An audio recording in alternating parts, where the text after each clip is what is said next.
कुछ बच्चों का सवाल आता है बैच खत्म होने के बाद, और वो सवाल ये होता है कि सर पूरा कोर्स पढ़ लिया, अब घर बैठे हैं, खुद से पढ़ाई कर रहे हैं, बट अगेन पढ़ाई नहीं हो रही, पढ़ना ही नहीं चाहते, पढ़ाई कैसे होगी।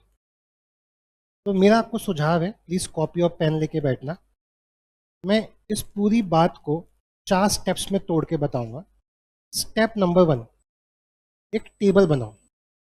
उस टेबल पे लिखो चैप्टर का नाम, उसी के आगे लिखो उस चैप्टर की वेटेज कितनी है, उसके आगे लिखो कि वो चैप्टर आपके लिए या वो एक्ट आपके लिए कितना डिफिकल्ट था। 3 चीज़ हो सकती हैं, या तो वो इजी होगा, या एवरेज होगा, या डिफिकल्ट होगा। भाई या तो पार्टनरशिप पढ़ के आपको इजी लगा होगा, या एवरेज लगा होगा, या डिफिकल्ट लगा होगा। तो थर्ड इज डिफिकल्टी लेवल।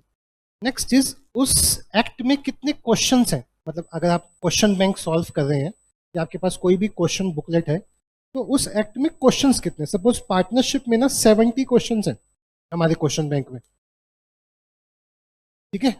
तो 70 क्वेश्चन टोटल है एजम्पशन के तौर पे। तो सैंपल साइज चेक करो, अगर इजी है तो मैं सिर्फ 20% क्वेश्चन सॉल्व करूंगा क्योंकि मुझे तो आता है। अगर एवरेज है तो मैं 50% क्वेश्चन सॉल्व करूंगा क्योंकि फुल कमांड तो नहीं है।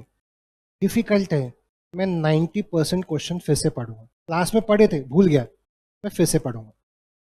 फिर नेक्स्ट अटेम्प्टेड, ये आता है आपका एग्जीक्यूशन। ये है प्लानिंग कि हम इतना करेंगे, और ये है एग्जीक्यूशन, हमने एक्चुअली में कितना किया। आपने सोचा आप 90% क्वेश्चन करेंगे, लेकिन आपने सिर्फ 50% क्वेश्चन किए, तो कितना परसेंट गैप रह गया। डिफिकल्ट था बट फिर भी आपने सारे क्वेश्चन नहीं पढ़े, तो क्या हो सकता है एग्जाम में फेल हो जाओ। तो इस बात का ध्यान रखें कि अटेम्प्ट आपने 100% किया, यस किया, नो किया, या कितना परसेंट किया, ताकि अगले स्टेप्स में हम ये जान सकें कि हमें और कितनी मेहनत करनी। तो आप आज एक टेबल बनाएंगे, टेबल में क्या लिखेंगे, चैप्टर्स का नाम लाइन से लिख लेंगे। कितने चैप्टर्स हैं, Indian contract act, sales of goods act, partnership act, companies act, LLP, negotiable, Indian regulatory framework. लिख लिया। कॉलम बनाएंगे, आगे लिखेंगे वेटेज, कौन सा एक्ट कितने मार्क्स का आता है। ये 20 से 30 मार्क्स का आता है, ये 15 से 20, ये 15 से 20, ये 15 से 20, ये 5 से 10, ये 10 से 15, ये 0 से 5। हम क्लास में डिस्कस कर चुके हैं क्या, हमने टेबल ही पढ़ ली थी, याद है तुम्हें। हम क्लास में ऑलरेडी डिस्कस कर चुके हैं, हमें पता है कितने मार्क्स का आता है। हमने तो पैटर्न बना लिया, दिस इज द पैटर्न, ये पैटर्न है। जून में, सितंबर में, जनवरी में हमने कंक्लूजन निकाला कि ये 16 मार्क का, 16 मार्क का, जबकि हमने अभी क्या पढ़ा, 20 से 30, लेकिन एक्चुअली में कितने मार्क्स का आ रहा है, 32।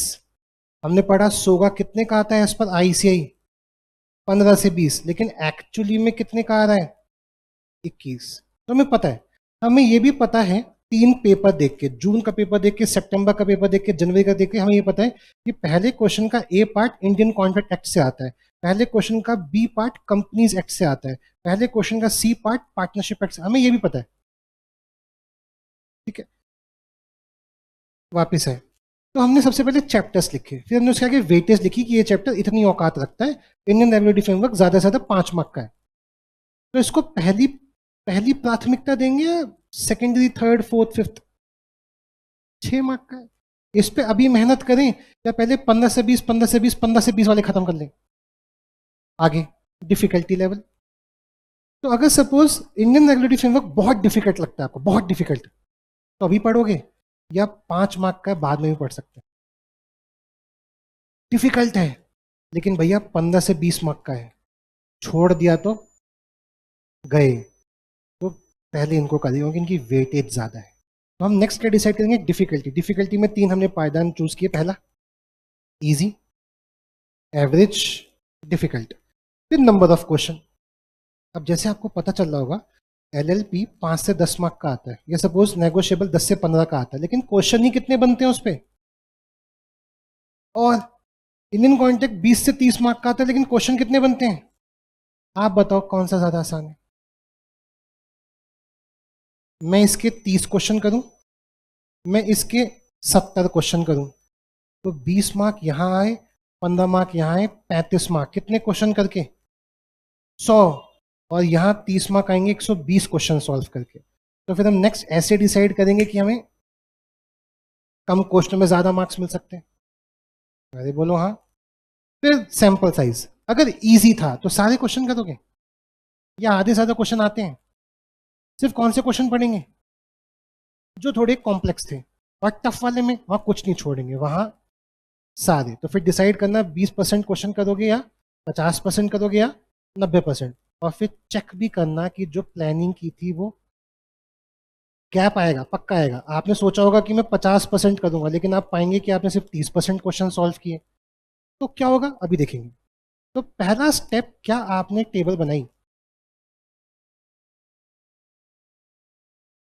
पूछ रहा हूं, आपसे पूछ रहा हूं यूट्यूब पे कि पहला टेस्ट, क्या आपने टेबल बनाई? नहीं तो बनाओ, बनाओ, ये टेबल बनाओ। टेबल में क्या क्या कॉलम्स डिसाइड करोगे? चैप्टर्स कौन कौन से हैं, उनकी वेटेज क्या है, उनका डिफिकल्टी लेवल क्या है, उसमें में कितने क्वेश्चन पढ़ने, क्वेश्चन में से कितने सॉल्व करेंगे और कितने अटेम्प्ट करने वाले हैं, अटेम्प्ट एक्चुअली में कितने किए। फिर स्टेप नंबर 2, इतना पढ़ने का आपको एक आइडिया लग जाएगा कि ये पूरा पेपर है। अटेम्प्ट एक्ट वाइज टेस्ट और एटलीस्ट एक मॉक टेस्ट 3 घंटे का आपको देना ही देना है। देखो इतना पढ़ने के बाद ना आपको एक आइडिया लग गया कि भैया ये सिलेबस है, इतना मैंने पढ़ लिया। अब अपने आपको जज भी तो करेंगे आता कितना है। तो या एक्ट वाइज टेस्ट देने, मतलब नेगोशिएबल का अलग, कॉन्ट्रैक्ट का अलग, पार्टनरशिप का अलग, और फिर एक क्या देना है 3 घंटे वाला। ये देख के आपको सच में एनालिसिस होगा कि आपको कितना आता है। अगर कम मार्क्स आ रहे हैं, ये टेस्ट देख के आपको समझ आ गया कि पेपर में अलग हो रहा है मेरा हाल, मैं बिगड़ रहा हूँ। स्टेप नंबर 3, रिवाइज करेंगे स्टेप 1 अगेन। कहाँ पहुँच जाओगे? इस गैप को ढूंढ लें। मेरे को लगा था 50% में काम हो जाएगा, लेकिन जब मैंने स्टेप 2 दिया तो मुझे समझ आया कि नहीं हो रहा। तो मैं 50% नहीं, अब 90% क्वेश्चन सॉल्व कर। क्या? क्योंकि 50% में तो हो नहीं रहे मॉक टेस्ट, तो मैं और ज़्यादा क्वेश्चन, मुझे लगता था ईजी है बट एक्चुअली में ईजी है नहीं। तो फिर से स्टेप 1 पे जाएंगे और डिफिकल्ट टॉपिक, क्रिटिकल टॉपिक दोबारा से उनके क्वेश्चन सॉल्व करेंगे। कर लिए। स्टेप नंबर 4, मॉक टेस्ट देंगे टाइम फ्रेम के अंदर। अगर आप पेपर में 3 घंटे में मॉक टेस्ट देने वाले हो तो आपका वो क्वेश्चन पेपर घर में 2 घंटे 45 मिनट में हो जाना चाहिए। अगर नहीं हो रहा तो एग्जाम में पेपर कंप्लीट कर नहीं पाओगे। तो टाइम फ्रेम वेरी इंपॉर्टेंट है। पहला तो इंपॉर्टेंट था क्वेश्चन कर पा रहे हो, दूसरा क्वेश्चन क्या टाइम पे खत्म कर पा रहे हो, सॉल्व एटलीस्ट कितने। पिछले 3 अटेम्प्ट के आरटीपी, आईसीए की वेबसाइट पे आरटीपी आता है। हालांकि वो आरटीपी ऑलरेडी कहाँ कवर्ड है? क्वेश्चन बैंक में। लेकिन कुछ बच्चे जिनके पास शायद मेरा क्वेश्चन बैंक ना हो, तो वो बेटा इन नंबर पे फ़ोन कर लेना, ठीक है। हाँ, बट अगर सपोज किसी के पास कोई ऐरा गैरा क्वेश्चन बैंक है बट उसने क्वेश्चंस किए हैं, फिर भी आप पिछले 3 अटेम्प्ट के आरटीपी सॉल्व करेंगे, पिछले 3 अटेम्प्ट के पास्ट ईयर पेपर सॉल्व करेंगे। आपका पेपर मई 2025 में, सितंबर 2025 में, तो आपके पास कौन से पेपर होंगे? जनवरी 25 का, सितंबर 24 का, जून 24 का। क्वेश्चन पेपर वेबसाइट से डाउनलोड करो और देखो कि अगर ये क्वेश्चन पेपर में मैं बैठा होता तो मैं कितने क्वेश्चन सॉल्व कर पा रहा। आप 12th क्लास में भी हो गया, आपने सैम्पल पेपर तो सॉल्व किए होंगे ना। अब ये मत बोलना नहीं किए। सीबीएसई में शायद बिना सैम्पल पेपर सॉल्व किए आप पास हो जाओगे, यहाँ नहीं होगे। तो यहाँ सैम्पल पेपर तो सॉल्व करने पड़ेंगे। या तो सैम्पल पेपर मॉक टेस्ट दे दो, और सैम्पल पेपर अगर नहीं मिल रहे तो आईसीआई के ही पुराने टेस्ट पेपर देख के देखो कि मैं इतनी नॉलेज से क्या ये क्वेश्चन सॉल्व कर पा रहा हूँ या नहीं। तो हमने 4 स्टेप्स फॉलो कर लिए। 5वां स्टेप, कॉन्टिन्यूएंसी बरकरार रखनी है। टेस्ट दे दिया तो क्या, अब क्या पढ़ेंगे ही नहीं? समरी बुक उठाएंगे, फिर भी डेली आधा घंटा 1 घंटा देंगे। आता है ना, नो सब कुछ आता है। फिर भी ये नहीं कि ओवर कॉन्फिडेंट हो जाएंगे कि अब तो आता है एग्जाम में देखेंगे। नहीं, अब एग्जाम में कितने दिन? 15 दिन। तो एटलीस्ट 7 दिन, एक दिन छोड़ के, एक दिन छोड़ के मैं लॉ की बुक उठाऊंगा, समरी से रिवाइज करूंगा, फिर रख दूंगा। आता है बट फिर भी रिवीजन नहीं छोड़ूंगा, वरना आता है कब भूल जाऊंगा का फर्क पता नहीं चलेगा। 5 स्टेप्स काम करना आपको है। मेरा काम आपको स्ट्रेटेजी देना है, आपका काम उस स्ट्रेटेजी पे एग्जीक्यूशन करना है। मैं आपको ये बता सकता हूँ कि कैसे करना है, बट करना तो अल्टीमेटली आपको है। जब तक आप करोगे नहीं कुछ होगा नहीं। कितने स्टेप्स? पहला स्टेप, टेबल बनाएंगे। ये डिसाइड करेंगे हमें कितना आता है और हमें कितना करना बाकी है। टेबल नंबर 2 हो गया टेबल काम। तो स्टेप नंबर 2 टेस्ट देंगे, टेस्ट देके पता चलेगा हम कितने पानी में हैं। फिर स्टेप 1 पे काम करेंगे, फिर से और मेहनत करेंगे। Step number 4 past year paper करेंगे, पास्ट ईयर मॉक टेस्ट करेंगे, पास्ट ईयर आरटीपी करेंगे। और स्टेप नंबर 5 सब कुछ आता है ना, कोई बात नहीं, फिर भी time to time short intervals में रिवीजन करते रहिए। ठीक है, चलो ऑल द बेस्ट।